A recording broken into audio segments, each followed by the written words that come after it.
Welcome back to our channel. నేను మీ కావ్య. ప్రవీణ్ పగడాల pastor అసలు ఏమైతుంది?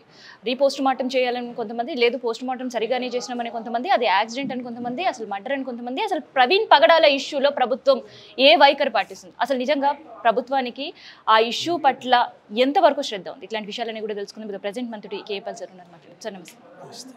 సరే, ఏంటి అంటే రాజధాని ఇష్యూలోనే బిజీగా ఉన్నారా, లేదంటే జరిగిన ఘాతకం ఆ ఇష్యూ గురించి పట్టించుకునే సమయం ఏమైనా ప్రభుత్వానికి ఉందనిపిస్తుంది? క్లియర్గా ఏంటంటే ఇది మొదటి నుండి మిస్గైడ్ అవుతూ ఇన్వెస్టిగేషన్ తప్పని అందరూ ఎక్స్పర్ట్స్ అందరూ చెప్పడం జరిగింది. దాని కొరకు నేను ఆంధ్రప్రదేశ్ హైకోర్టులో కేసు జరుగుతుంది. ఎట్టి పరిస్థితుల్లో విడిచిపెట్టే ఆవశ్యకత లేదు. సిబిఐ ఎంక్వైరీ డిమాండ్ చేస్తున్నాం, లేదా సిట్టింగ్ జడ్జితో డిమాండ్ చేస్తున్నాం ఎంక్వైరీ.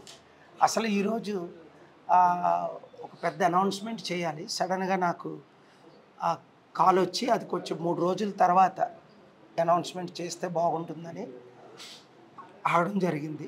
సో ప్రవీణ్ పగడాల ఇష్యూ ఇంటర్నేషనల్ ఇష్యూ. ఇప్పుడు ఇది ప్రపంచంలో ఉన్న క్రైస్తవ నాయకులు, దేశ నాయకులు వరి అవుతున్నారు. ఎందుకంటే ఈ అటాక్స్ ఎన్ని అవుతాయి, ఎలాగవుతాయి కంటిన్యూ. ఎందుకంటే ఈ మధ్యన జరిగిన మణిపూర్ ఘటనలో 1000 చర్చిలు కూల్చేయడం, 1000 మంది కనిపించకపోవడం, ఇదంతా ఒక ఇంటర్నేషనల్ వీడియో. ఇప్పుడు సోషల్ మీడియా ద్వారా ఇవన్నీ సత్యాలు బయటకు రావడం.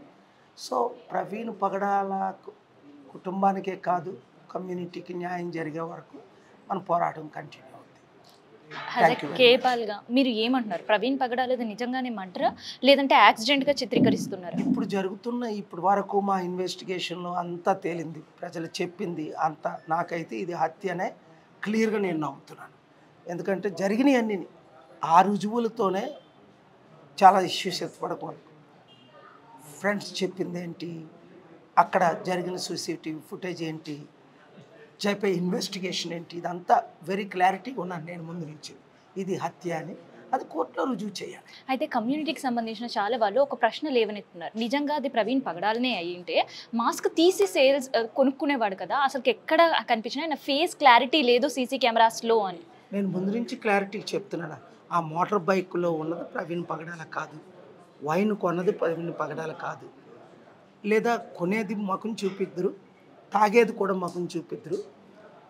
ఆ ఇష్యూని డైవర్ట్ చేయడానికి చాలా ఇష్యూలు తీసుకొచ్చారు ఈ మధ్యన. సో అది ఇంటర్నేషనల్ ఇష్యూ అయింది కనుక. Thank you very much.